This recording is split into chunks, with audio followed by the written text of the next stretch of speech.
Need na bang palitan yung iyong cleats? Sa mga hindi nakakaalam, lalo na sa ating mga newbies, ang hawak ko na ito guys ay isang clipless pedal. So ito yung tinatawag nila sa atin na bala, kumbaga. Nakalagay ito sa ating mga cycling shoes.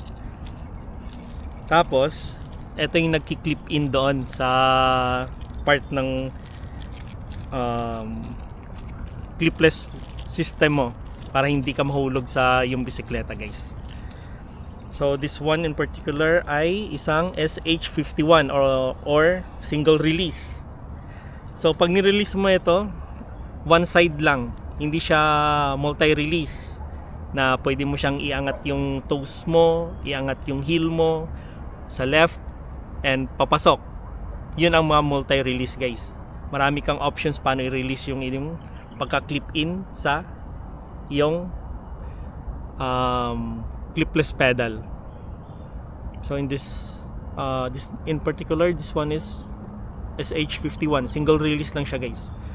So sinasuggest ko siya sa mga baguhan sa ating pagki-clipless system kasi dito safe ka guys.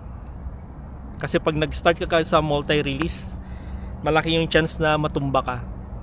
Lalo na kung medyo jerky ka pa kasi naninibago ka sa system ng clipless pedals and clipless system. Hindi siya maganda. So itong SH51 single release, sinasuggest ko na itong inyong unang maging clipless na bala. Ayan. So mas mura siya sa competition at sintagal din ng buhay.